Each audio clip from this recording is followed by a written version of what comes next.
I think that's right. We all have our intrinsic fears. Actually, one of my fears is heights. I've got a real fear of heights, so we can tease that out because that's quite an interesting one, you know.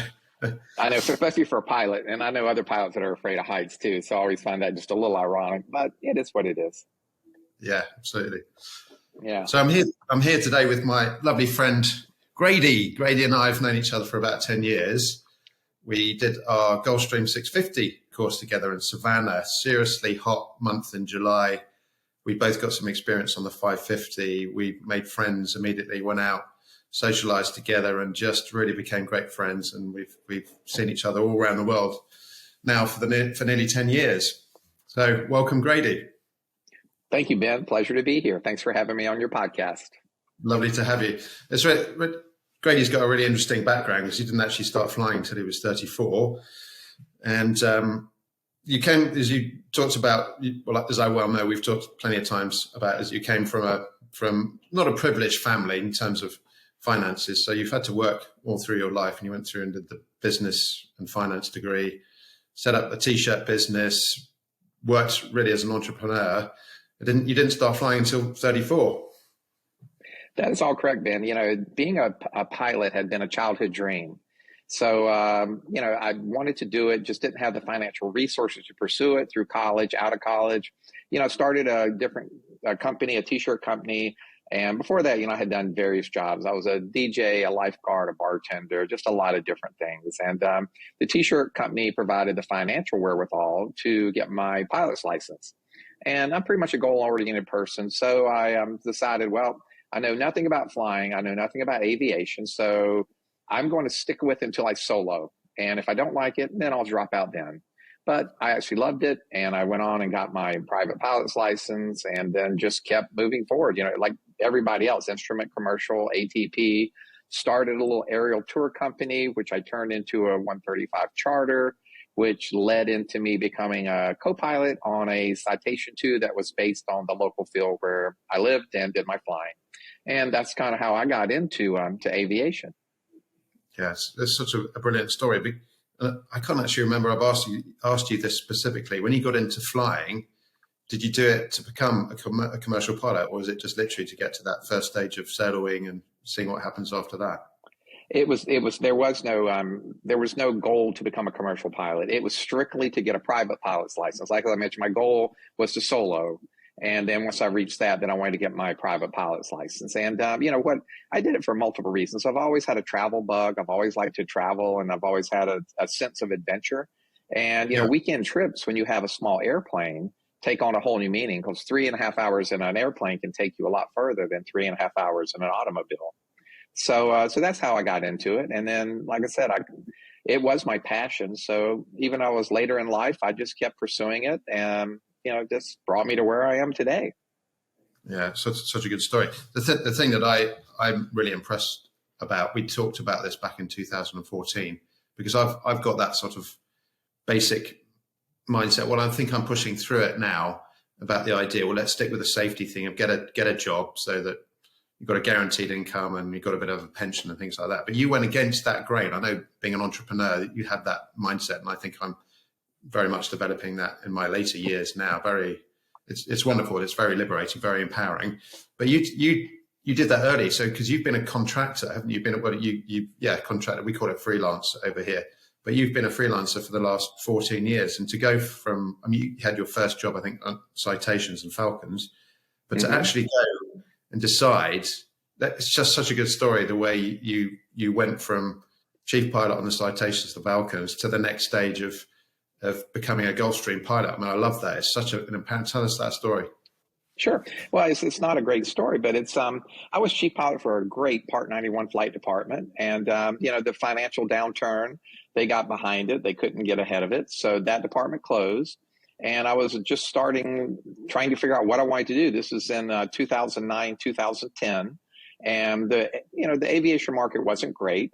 So I was looking at everything. I was doing contract work in the Citations and the XL. And I'm going, like, if I'm going to do this, you've got to go large cabin. You got to go global or Gulfstream. And, I live near Savannah. I have friends at Gulfstream. I have other acquaintances that flew Gulfstream. So I chose to do that route. So I did. I paid for my own 550 type. my G5 type, which was a 550 to 450 of the G5. And it took me a couple years to become successful at that because, it's like any other business. When you've got to go out and you market yourself, you've got to go to the events, you've got to let everybody know who you are and what you're doing and that you're available. And you just got to meet and greet people. So it took me a couple years, but I turned into a successful G5 contract pilot. The G650 was announced, and I told a buddy of mine that I'm going to school on that. And he kind of chuckled and said, okay, yeah, sure. And when it came out, I was in one of the earlier classes with you on the 650. And, I paid for all my own training. So I had paid for my G5 initial. I paid for all my recurrence. And I bought and paid for my G650 type. And, it's a leap of faith. That's all it is. My goal was just to hopefully get enough work in it starting out to, recoup my investment and to move forward. But what I kept telling everybody is, that's just an investment in my future. And I did the exact same thing when I went to G7 school. But going back to the 650, I hit the ground running, and it's a long range aircraft. There weren't a lot of pilots typed on it. And I just hit a home run. I really did. So I became a successful G650 contract pilot. I did that for a few years. And then when Gulfstream announced the G7 series, with the side stick and the symmetry flight deck, I realized at that time that Gulfstream will never put a yoke back into another aircraft. So that is the future. And if you want to make an investment in your future, that's a plane to go to school on, because it doesn't have the range of a 650. It doesn't do the same missions, but that's going to be a start. And that's where I'm at now. I'm a full-time contract pilot on the 500, 600, and been on the G650 with you for 10 years. You say you're such a humble individual, Grady. Honestly, this is why I love you so much, is that you're an impressive character in everything you do. But I'm still finding, after 10 years, I'm still finding all this stuff out about, which is absolutely wonderful. But for me, the big thing here is that you backed yourself. You didn't. I listened to things like Rich Dad, Poor Dad, Robert Kiyosaki. Mm-hmm. He talks about that so many people they concentrate on what they're going to lose and what they're not going to have, rather than the joy of actually having something. They're too focused on the fear of losing something rather than the joy and the happiness and the wonder of having something in the future. But it seems to me, when I talk to you, is that you don't have that, what are you going to lose? You don't have that mindset. You have that, well, what am I going to gain from doing these things? And you're not kind of like, I'm going to be the big alpha male and do this. It's just, for you, it's just an intrinsic thing, which I obviously know a lot of people, met a lot of people around the world in our aviation business, as well as in life generally. Talk to my kids. You've got a lovely daughter as well, of thinking, how do we encourage people? How do we get to that stage when the dominant focus, the automatic intrinsic focus, is what are we going to gain from this situation, rather than, I'm not too sure really. So how do you think you develop that go-to I can mindset? Ben, it's funny. And I haven't told very many people this story, but everything changed for me my senior year in high school. I was pretty much a very shy individual. I was a wallflower at the high school dance. And I've told this story to a few people. I was at a high school dance my senior year. And, I realized that if I never ask a girl to dance, I will never be rejected, but I'll also never dance. So it's a choice you have to make. And when I graduated from high school, again, I grew up in a very working class family. So I worked on a paid fire department for 2 years. So when I went to college, I had a complete different mindset. I was older than everybody else by a couple years, and I was paying for my own everything in college. So my motivation was to get really good grades, to study, but still have fun and enjoy the college experience. I see it in so many people. Everybody, we all have a fear of failure. Everybody. It's a natural thing, whether it's talking on a podcast or speaking in front of a group of people, asking an attractive person out for a date, or taking the risk and interviewing for the job of your dreams, or whatever it might be. It's a challenge to push past that fear and to actually believe enough into yourself that you can make it work. And guess what? The worst case scenario is that you won't have any regrets at the end. You can say, well, I didn't make it, but I tried. I gave it my best. And, if I was to give anybody advice, that's just believe in yourself and go for it. There's nothing holding you back, so just believe in your dreams and go for your dreams. You've got nothing to lose and everything to gain. Yeah, that's true. And that big word is regrets. Absolutely huge word. The idea of having regrets means that you're a failure, not good enough. There's a shame-based thing for me. That's the context of that word. Thinking, as you say, never having any regrets, because you never actually lose out from your experience. You never lose out from that experience. The whole idea about failure, the reason we're Scott Wiedemeyer. Sorry. That's all right, mate. No worries. I think I told you earlier that I forgot to plug my laptop on the first podcast I did, and the whole thing went completely blank, even though I'd written a note. Yeah. To put it interesting, but we recovered it. So yeah, regrets, that whole thing. So for me, I've studied the brain and the neuro system, and the limbic system is there. Of course, the basic mm-hmm. system in our brain is to survive and to procreate. So fear has to be an intrinsic thing to trigger us not to be eaten by a lion, or not to just jump in the sea without learning how to swim, all that kind of stuff. But we are so primed in our basic reptilian brain to think fear is something that we have to face, instead of using our prefrontal cortex, which is our personality, the unique part to us as human beings, to use that to think, actually, is the fear legitimate here? But in this particular situation, when we're standing on stage, when we are facing a difficult relationship with parents, children, friends, divorce, we've both been through divorce, people get completely emotionally hijacked because they can't put the sophisticated, rational brain in to counter the initial fear-based thing. And I honestly think that I've been caught by this on many occasions. I'll tell the story about when I was flying the 757. I did the training. The course went really well. I was confident. Came through, did my 6-monthly sim check. And I was with this ex-military guy who's a fast jet pilot. And he had that old methodology of just hammering you left, right, and center. And I couldn't get the NITS brief, which is, as we know, just for anybody that doesn't understand that, is talking to the cabin crew in the back and explaining exactly the nature of the problem and the intention of what we're going to do, how long it's going to take, or we're going to be on the ground in 10 minutes, for example, with an engine failure, and any special things. We'll prepare the cabin for an emergency landing or whatever it is, as we understand that. So, and I got the order round the wrong way, and he hammered me for 10 minutes. And I sat there completely exposed, so self-conscious, came out of that sim thinking, I never want to fly again. Why did I become a pilot? Because I felt as though I'd failed, instead of going back and thinking, that's an interesting one. I hadn't nailed that properly. And to think, right, I'm just going to nail that out. It took me, there's another story about how I overcame it, but I just felt like a failure for so long. Right. Whereas you've automatically, you think, here's an opportunity. And I'm definitely much better at that now, seeing everything as an opportunity. Yeah. And I think part of that's maturing, age, wisdom. Like you said, we've both been through divorces. I had prostate cancer, which was a huge challenge for me in my career several years ago. I overcame all of that. And, it's hard to say. I don't want to use the old cliche, what doesn't kill you makes you stronger, but there is some value in that. And I think it's the same thing in aviation is, you have to know your limitations. And if you're not comfortable, with the flying into an airport, maybe with the short runway and the windy condition at night with, wet runway, then you shouldn't do it. You need to know your limitations, but at the same time, you can't be afraid to go to the edge of your limitations. Maybe not to the outer edge, but if it's safe and everything says you can do it, then you've got to have the confidence. That's the word.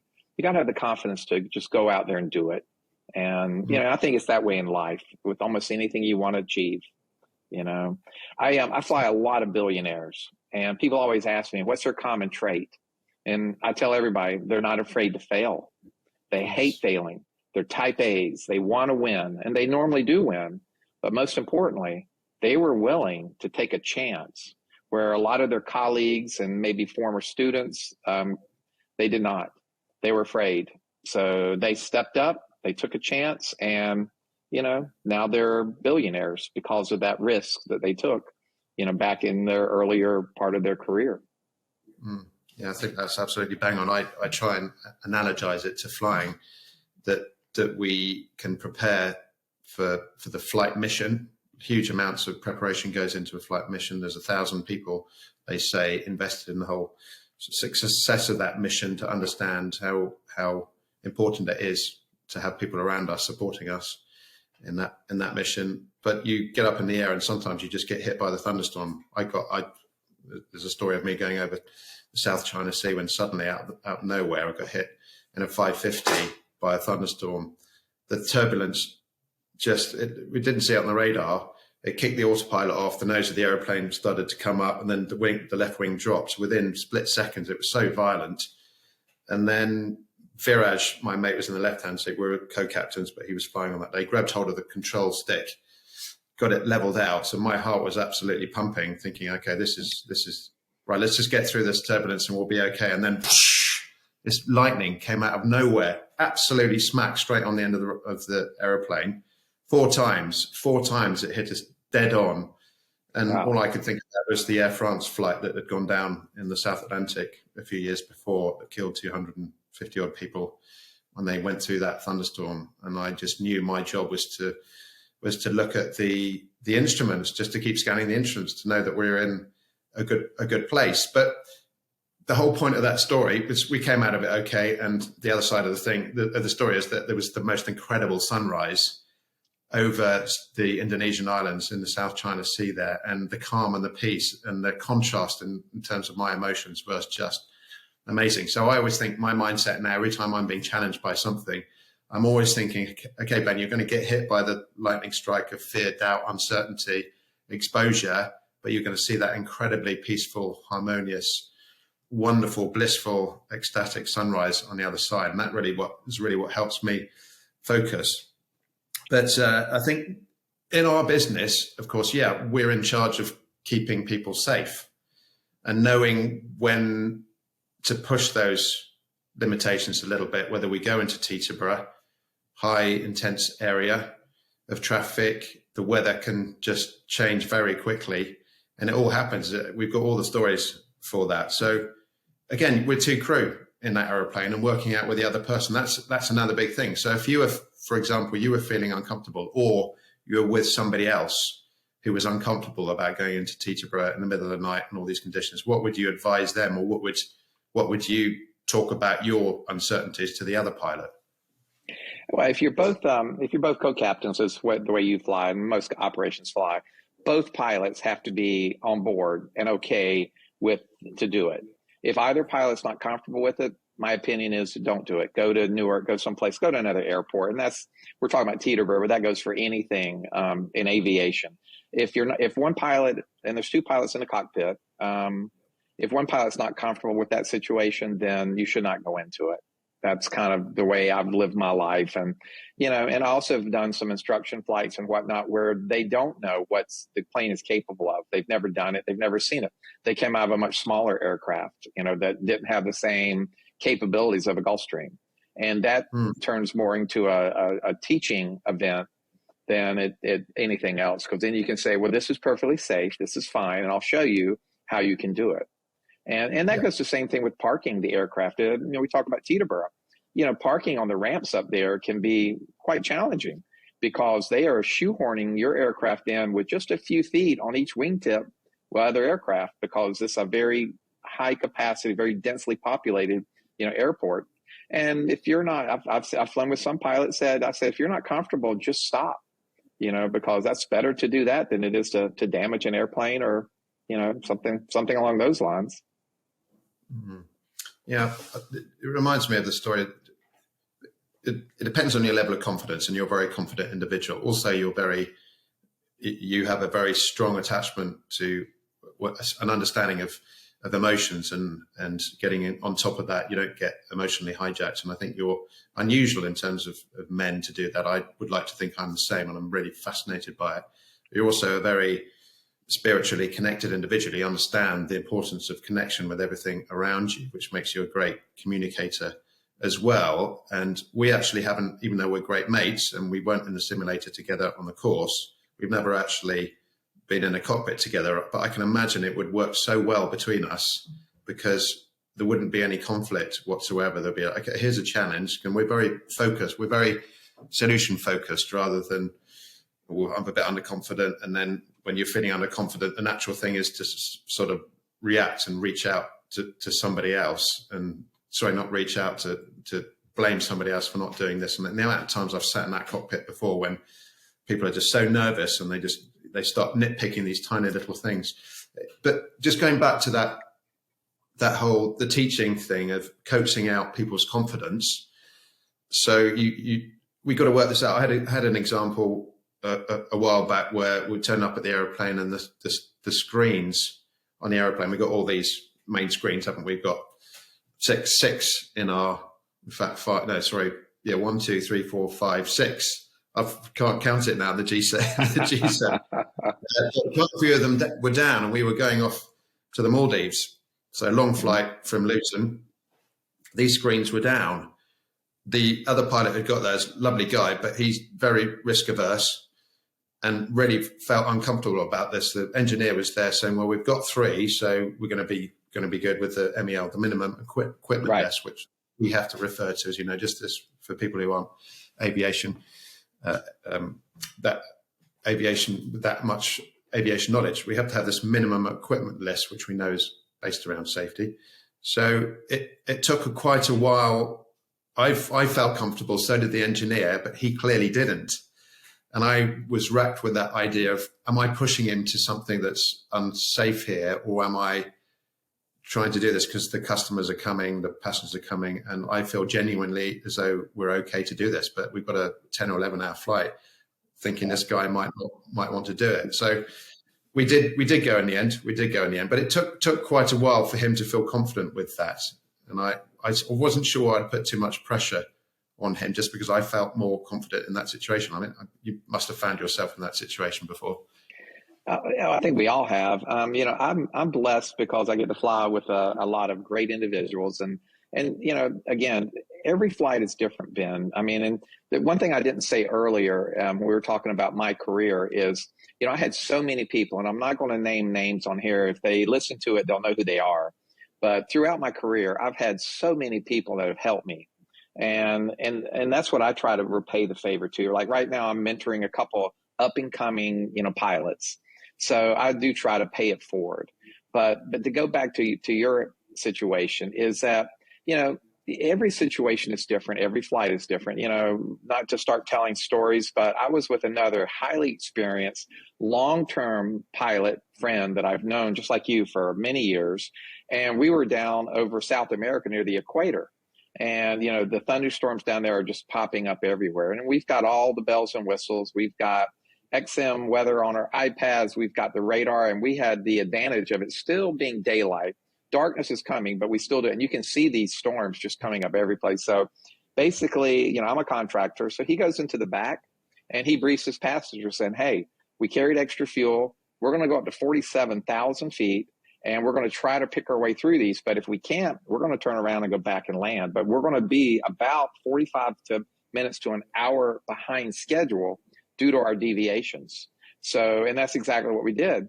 And just like your story, we picked our way through. We had some turbulence. Thank goodness it wasn't terrible, but we had a few bumps. But then when we got through the other side, we were blessed with an amazing sunset. I actually took photos. It was so nice. And that was in a G600. So, and the outcome was great. The passengers were thankful that we didn't try to get them there on time and fly them through the worser part of the weather. They were thankful that we did do the deviations, and we did everything we could to provide them a safe, comfortable, and smooth ride. And, those are the things that I always operate under, safety's first, comfort second, and then, try to make it as economically feasible for them as possible, financially, so that's kind of the way that I normally, my brain works. Yeah, I get that as well. I think the fact that you're mentioning the mentoring, and we are in that stage, you're in your 60s, I'm in my 50s. I've been flying for 26 years, probably similar to you, actually. I think we probably started around about the same time. Actually, we've got a 10-year split. For me now, feel as though I am in that mentoring stage, not just because of my experience in aviation, but with middle age. So if we hadn't learned something a little bit about personality, well, we've been wasting our time now. But I think, you know, the big thing is when somebody asked, I had an interview recently actually, and one of the questions for the job was, how do you see yourself now after some years of experience as a captain compared to in the early stages? And very much when I got that left-hand seat in the Gulfstreams, I felt as though I had to prove that I was good enough to be here, as opposed to having proved it already and settling into it. Understandably, you're really trying to concentrate on getting it right. So I think for me, I probably didn't listen to the other person enough. I had to prove that I, you know, could do it. And so I emotionally probably wasn't as advanced as I am now. Now I think I'm in that stage where, okay, I don't need to prove anything at all. And perhaps a little bit of complacency kicks in every now and then with it. But I just feel as though I can recover most situations. So I don't feel as though I'm proving something. I don't feel as though I have to advise anybody. I've done my coaching training, my life coaching training. One of the things, big things, the whole thing about it is don't advise. Stop trying to solve a problem here. Ask a few questions. So I've really brought that into the cockpit. And I think I do feel as though in the training, I missed that a bit. I don't think I had that sort of training from many other people. Most of the people wanted to sort of tell me what I should be doing rather than working it out for myself. And those real gold mentors, the really gold instructors, examiners, are the ones who just said, why are you doubting yourself, Ben? You can do it, right? So what's going on? Instead of shaking their head and say what you should be doing, what you shouldn't be doing. I bring that into my children now. So it sounds as though I know very much you're in that situation. So in that, just going back to your thunderstorm situation, did the other pilot feel the same as you? Was he more nervous about it, less nervous than you? Yeah, he was very like-minded, and we were, neither one of us was never nervous because we had a backup plan. You know, like I said, if we'd have got up there and we couldn't have safely gone through the storms of the equator, we would have just turned around and went back, 45 minutes, landed, taken on some more gas, waited on, they usually die down after dark, waited on to dissipate, and then tried again. But it worked out. It had a great ending. But that was when you were talking about your event, that one came into my head as the one, and that was only a year or two ago. It was relatively recent. Yeah. So thinking about my simulator experience with the ex-military guy who gave me a real hammering, have you found yourself in that situation with somebody's giving you the both barrels and you think, okay, I'm not sure about this. This feels really uncomfortable. Yeah. It's funny you say that, Ben. I have not in the training environment, but being a contract pilot, I fly with companies literally all over the world, and I fly with a very wide assortment of people, ex-military, ex-airline, they came up through the ranks in the corporate department. So I fly with a very, very large, dynamic of people. And, everybody's got their own personalities. I fly with a couple guys. I shouldn't say I do. I have flown with a couple guys that seem very nervous. They're constantly doing something. They just can't sit and seem to relax. I'm a relatively relaxed flyer. And I like flying with people who are like-minded. It's, we've got a mission statement. We need to get these people from point A to point B. We need to do it as safely and efficiently as possible. And, that's the mission statement. So if we can do it, we do. And if we can't, we accept that we can't for, parameters beyond our control. A maintenance issue is a perfect example. Now if it's MELable and we're both comfortable to go, then yes, we go. But if it can't be MEL'd, which you've already explained the minimum equipment list, well, now the flight is canceled. We're grounded until maintenance comes and repairs the airplane, and we'll try again another day. So, that's the philosophy and the attitude that I take on it. I am not super mission oriented, meaning that we need to make this trip happen no matter what. I'm more of the mindset like, well, if everything goes as it should, we'll be able to do the mission, we'll be able to complete the trip, and everything will go just as planned. But if we get thrown some curveballs that we can't overcome for reasons beyond our control, then we'll cancel the flight and repair the airplane or wait till the weather improves, and then we'll try again another day. So that's kind of the way I look at it.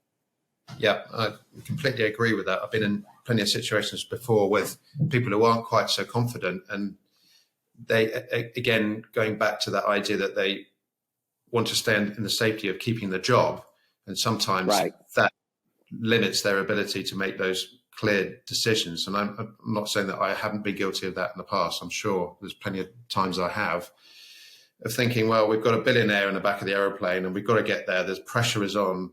And we find in our business, I've flown in the airlines where it's just standard. If the airplane's not good, you tick it off and away you go. And 250 passengers in the back. It's like, I'm terribly sorry, everybody, but that's the way it is. But we've got the added pressure of these billionaires potentially screaming down threats. I've been in the back of an airplane in Kazakhstan with a billionaire screaming at me, absolutely screaming at me. And for me, I just detached myself from that situation. But a lot of people would be geared towards thinking, we've got to get this done. We've got to get this done. And it distorts their decision making of actually, these are the risks. These are the options. Let's just say no to these people in the back. You know, I definitely wasn't in that confident position earlier on in my days, but being shouted at a few times, you think, actually, they're about me. And I think this is where we develop this emotional thing of thinking, when you make that decision to shut the aeroplane back and come back the next morning, somebody got to go and speak to them in the background. You got to speak to the operations people, and they are so mission orientated. The money's got to come in. They're worried about losing the customer. So you've got to do it. You've got to do it. And being able to say no sometimes can be a very hard decision. But I think that's where we have to understand that emotional understanding of what's going on inside us, so that we build the confidence to actually say to the other person, I'm sorry, we can't do this. And know that they're screaming and shouting at you is actually not about you. It's about them. Of course. And I've told many up and coming pilots that no is the hardest word you will ever utter to an owner, because, you know, they're billionaires. They've got a very important meeting they've got to get to. If they don't make it, it might cost them millions of dollars, and there's a lot of pressure on you. But they didn't hire you to be a yes man, because, you know, they've hired you to keep them safe. And you have to detach yourself from the emotion. I've seen passengers get very upset. You know, being a contractor, I've never actually been yelled at like you were discussing, but I've had passengers get very upset. And, you know, I sympathize with them. I understand why they're upset. I really do. And I wish there was something we could do about it. But when the weather is so bad that you just can't go, or you've got a maintenance issue that keeps you on the ground, that is just something that's beyond your control. And you just have to stand up and say, I am so sorry, but we cannot go. The answer is no. And that's the hardest word that I think a lot of pilots have to ever utter to their passengers, to the principal, or to the crew. You know, somebody has to make a decision, and it's the PIC, which is normally, you know, one of the full-time guys. I think that therein lies a good point, isn't it? Is that you come in as a contractor, you're highly valuable, and there are plenty of times when your experience is far greater than those people, and perhaps your confidence, as you've mentioned before, can be far greater, yet the other person has to make that decision. And I can see for you, it's a difficult thing. You're in a very claustrophobic environment. Sometimes we end up at the aeroplane at 4 a.m. We haven't slept for the night before. It's snowing, the fuel's late, the catering's late. One of the other crew members is, well, you're not feeling particularly well. There's so many dynamics that can knock you in terms of confidence and communication skills and things like that. But you have that turning up of thinking, actually, I'm not familiar with the people that I'm flying with. I'm not familiar with the operational processes, the standard operating procedures that we in an airplane. You've got to come in there and you've got to work out the dynamic with the passengers as well. That's quite a lot that you deal with. So you have to assess that situation very quickly and think, how do I be the flexible Grady and not the fixed mind? I'm the experienced one. I'm here, but it's unique, which I can see. It takes a certain type of personality like you to be asked back time and time again after 14, 15 years as a contractor, because I think you have that high level of emotional understanding of being able to adapt to the personalities involved. Yeah, and Ben, thank you for saying that. And it's that, and you know, my mission statement for me when I show up to a company is I am there to support the crew, to support that operation, to support that mission. You know, me flying the airplane, that's secondary. And I'm also there to get paid, you know, as a contractor. So that's what I do. I'm just there to support the team. And I can tell you that I've flown with some outstanding pilots, and I've never flown with anyone that I was concerned about. And we have had some challenging situations, but I just passed 10,000 hours of total time, and 3/4 of that's in jets and Gulfstreams this past summer. So I have a lot of experience, and, you know, so much of the decision making comes from experience. So I have had full-time, you know, being a contractor, I've had full-time people say, well, what do you think? Because they've only been flying the airplane for maybe 6 months or a year. And they're relatively new to Gulfstreams, and maybe they're even new to large cabin international operations. And I always tell them the same thing. We break it down, we discuss it, and I say, I personally feel this operation is safe, but you are the PIC, you're the captain. So if you're not comfortable with it, do not feel obligated to do it. And, you know, that's come up a few times. And a lot of times it is a joint decision. They'll ask me, well, you know, I'm okay with it. Are you okay with it? And if I am, which is most of the time, I'll say, yeah, I'm absolutely fine with this decision. Let's continue.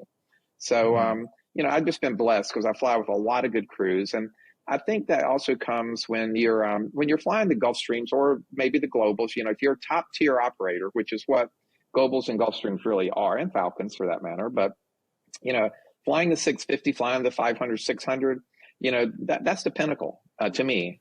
And you're dealing with, you know, top rated crews. These guys didn't get to where they are by making bad decisions or by being difficult or being yes men for that matter. And so many of the companies, I work for a lot of Fortune 50 companies, and, you know, they have SOPs, they have policies. And if something is outside of a risk factor, then they have to take it to somebody above them, usually the chief pilot, possibly the director, and say, hey, you know, our score came in relatively high. You know, we need to mitigate the risk. This is my thoughts. Are you okay with us doing this trip? So and you mentioned it once before, there are so many people involved to a successful flight. I mean, I don't know what the number would be, but it's hundreds, if not maybe up to even 1,000 by the time it's all said and done. It's schedulers, it's dispatchers, it's flight attendants, which don't get near enough credit. It's the pilots, it's the ground maintenance staff, it's ATC, it is the people, whomever's filing your flight plans and getting your overflight permits and your slot times.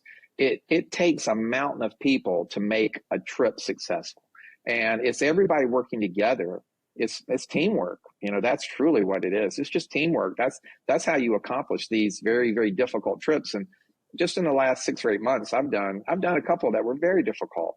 But, you know, they had a top-notch crew. They had a top-notch scheduling, dispatch, maintenance, flight attendant. And, you know, we were able to accomplish exactly what they wanted to accomplish.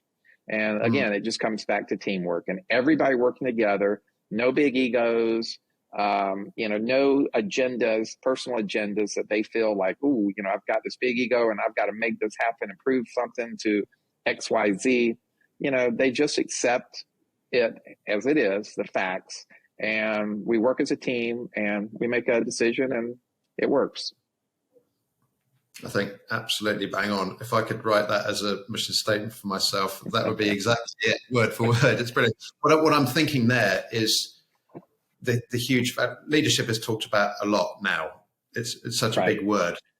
And the idea about leadership is that you're right at the top of the tree. Okay. And of course, we know an organization or a team or whatever. I played a lot of sports myself, worked for a lot of companies. You know, if the atmosphere is set from the top, that is creative and innovative and go for it, mate. I believe in what you've got to do. If you've got a problem, give us a shout. Otherwise, yeah, it's your way and go for it. But leadership comes from every angle. So we talked about the various people who are invested in our business. I think about the fueler. Right. As far as I'm concerned, very much a leader for us, because if we didn't empower him to be absolutely bang on, knowing his task and advising us if he looks around and notices we've got a nick in the wing of the aeroplane or we've got a flag in the wrong place, we need him to say, hey guys. So we can't be top down. Leadership starts from every single level in there, but that comes from confidence to be able to say, actually, yeah, I'm not sure, I'm uncertain, but I'm going to voice my opinion in this situation. And I think what you're saying from being the contractor is learning to read that situation and empowering the other people to feel or to operate at their highest level, which is basically what leadership is about, isn't it? Really, it's Yes. giving that other person confidence. Eleanor Roosevelt said that great quote. I don't know if you've ever heard it, that good leaders will empower somebody to believe in the leader. Great leaders will empower somebody to believe in themselves. Mm-hmm. I think that's a good way of describing leadership, because you don't need to be the big CEO, the billionaire, or the chief pilot, or the DFO, the director of flight operations. Anybody that has the ability to encourage others to feel good about themselves are absolute leaders. And I think that I would put that, probably if I'm summing Grady up, that you are such a good leader because you understand how to make people feel great about themselves. That comes from emotional understanding. That comes from the what I term as the spiritual understanding, i.e. connecting to something much bigger than just ourselves. So, yeah, I think for me, that's what I'm thinking. Grady is a great leader. You're a great leader. Wow. I appreciate that, Ben. You know, like I've said many times, I try to support everybody. And again, you know, the support doesn't just end with the other pilot or even the flight attendant. It goes down to the maintenance guy, to the line crew, to the fueler, to the person delivering the catering.